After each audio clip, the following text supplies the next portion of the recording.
So Manchester United are out the FA Cup, and honestly, I'm not too mad about it. I'm not too mad about it, but let's get straight into it. So yes, obviously Manchester United are out the FA Cup, and man, look, I'm at that point where it's just like I really don't care, man. I'm just numb to everything now, man. I just numb to everything. I don't. I can't get mad. I can't get too sad because it's like, what else did I expect? It's not surprising that we lost the game the way that we did. We played awful in the first half because it's like we can't seem to score a goal first. I don't think we've scored a first half goal in the last 18 games, bro. Like, how was that possible? How was that possible? How have we not scored one first half goal in 18 games or whatever it is? I could be wrong on that stat, but it's been a while. That's just embarrassing, man. Like, it's just embarrassing. Like, I don't.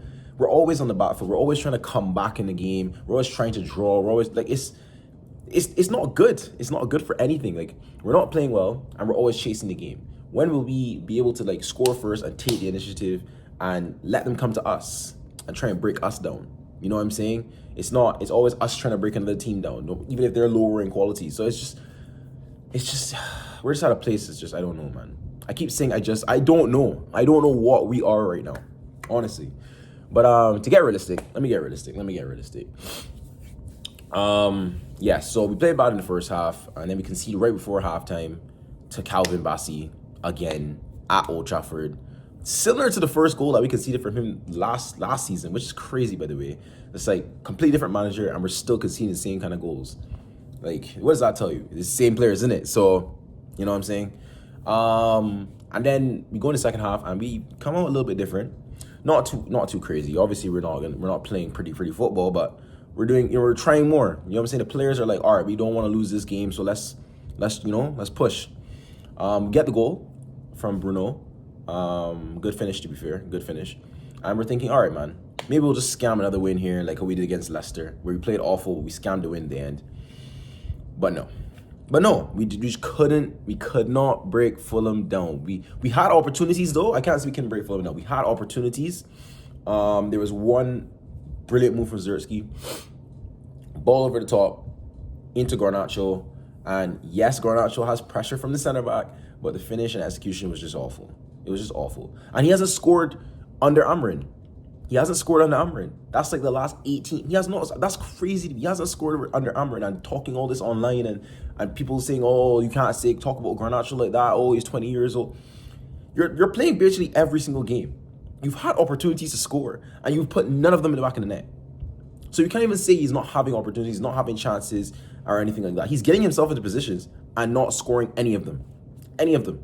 Same thing for Jack Swagger, a.k.a. Rasmus Højlund. I don't even know what to call him. What is he? What does he offer to this team? What is he as a player? Like, I know last season you were going to say, oh, we saw glimpses and stuff like that. He only scored in 12 games last year, by the way.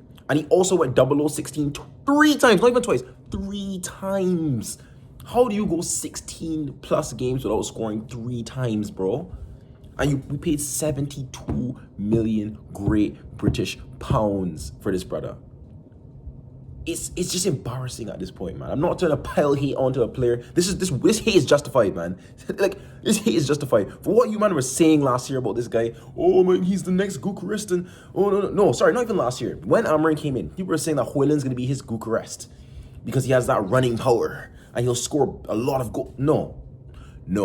Zertsky scored more goals than Højlund under Amrin. In leagues, I should say, because in the Europa League, I'm pretty sure Højlund scored a pretty decent amount of goals in the Europa League. But that's pretty normal for him to score in Europe. But in the league and the cup phases, Zertsky scored more goals, and he's not even a goal scorer. He's not even playing striker right now. He's playing at number 10. He's creating more chances, and he's not getting goal opportunities because he's playing at a 10 now, but he's creating more chances and doing more for the team. He's doing the running, he's doing the hard work, and I think the GA will just come naturally once we get more quality in the squad. But where do we go from here? Where do we go from here is the real question, and why y'all are here. I don't know. Our season can literally be finished this week. We have Real Sociedad on Thursday, away from home. So I'm not really worried about this game because, for me personally, I watch a lot of other leagues. I watch a lot of La Liga, and I watch a lot of Serie A. Okay, And for what I've seen from Real Sociedad, they don't score a lot of goals. So even if we lose, I'm not thinking we're going to get beat like 4-0 or something like that. It's just not going to happen. And they're defensively astute. They're good defensively. They don't always concede a lot of goals. They really don't. They don't score. They don't concede. See that against Madrid, they went to Madrid and they only lost 1-0, but they played decently well. And then they went against Barcelona, got a red card, and they got touched because of the red card away from home, whatever. But they're gonna come to us and be like, all right, we're a home game, Europa League game. United is not a good team. Let's try and take the game to them. And they're gonna play better football on us. But for some reason in Europe, we're unbeaten, and we just seem to be more cohesive as a team in Europe. And I think it's more so because we have more time on the ball, there's more space, you know what I'm saying? So certain players' attributes will stand out, like Zerski's attributes will stand out. Eriksen is probably the one that needs to start this game because he's not going to get run past. Because this game is going to be a more technical game, right? So you need to start your technical players. That's what I think we're going to do. I'll get into that more when I talk about the game later this week in the preview. But yeah, we need to get a result on Thursday after this result yesterday. Because we need to go to Old Trafford with a decent result. Because if we go to Sociedad now and just get absolutely touched, then it's just, our season's over. And then it's like, what am I watching now? What am I looking forward to? Like, we'll be not in the Europa League, not in the FA Cup, and we're 14th in the league. So I'm not even looking at the league like, oh, we can probably get a European spot. We're going to get nothing. I'm just watching this to watch us play. And I don't even want to watch us play because what are we doing? It's not entertaining. It's not entertaining to watch this right now. So I'm just caught between two minds. I'm like, what do I do? Amr, help me. Help me, Amr. Please. You got to help me, man. Like, it's not looking good right now. The comments after the game that he made, though, are very, very, I would say, a bit concerning because he's saying our goal is to win the Premier League, but maybe not with me. And I'm thinking, that's kind of crazy. It's making me think like maybe if he doesn't get results, which is fair. Like, if Amr got sacked at the end of the season and looking at our next few games, guys, we have Arsenal away. Arsenal at home after the Sociedad game. We have to play Chelsea still. We got to play Newcastle away. There's probably, I think there's West Ham in there. And we have to play Man City as well. Like, that's 5 games right there, 4 or 5 games that I don't think we'll win. And, like, we only have, like, 4 other ones other than that. So it's like, if he gets sacked at the end of the season and loses all 5 of those games that I just said, then I'm not going to complain. Like, I don't want him sacked. I'm not saying get him out of the club. I'm not saying we need to get him out and he's the reason for all this and whatever like some fans are saying online. But I'm not going to freak out. And he seems to be coming to terms with that too, but I don't think he will get sacked, honestly. I really don't think so. But more so in the game, Cheeto came on and generated his own chances. He had more big chances than Rasmus Højlund in the last 22 Premier League games in 52 minutes. That stat is real, guys. That stat is real. For all y'all saying Højlund doesn't get service, Højlund doesn't get this, Højlund doesn't get that, Cheeto just came on. He'd never played men's football, like crazy minutes for men's football ever in his life, and comes on and actually has chances that were not created for him. He created them himself. So, nothing to say there for our 72 million forward. Anyways, but yeah, Cheeto can't even play on Thursday because United is just so smart, right? I didn't register him for the B list or whatever because they thought maybe Rasmus Højlund would be scoring a lot of goals, you know what I'm saying? So, or maybe Zerski would be scoring more goals. I don't know what they were thinking to not even register him. Like, that's crazy to me. Like, what?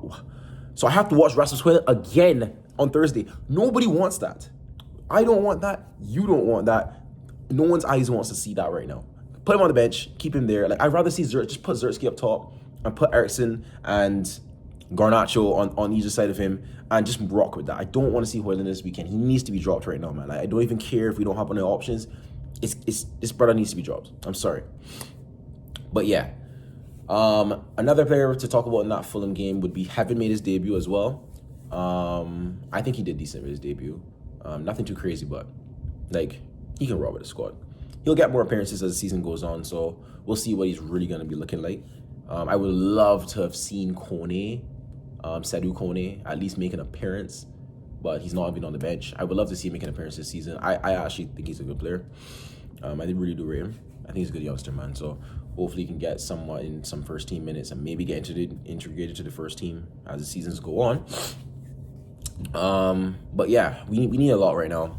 We need a lot right now. But on to the game on Thursday. Hopefully we can get a result. I'm not even asking for a win. Hopefully we can get a result. But yeah, if you guys enjoyed, please make sure to like, share, and subscribe. I'll see you all in the next video. Peace.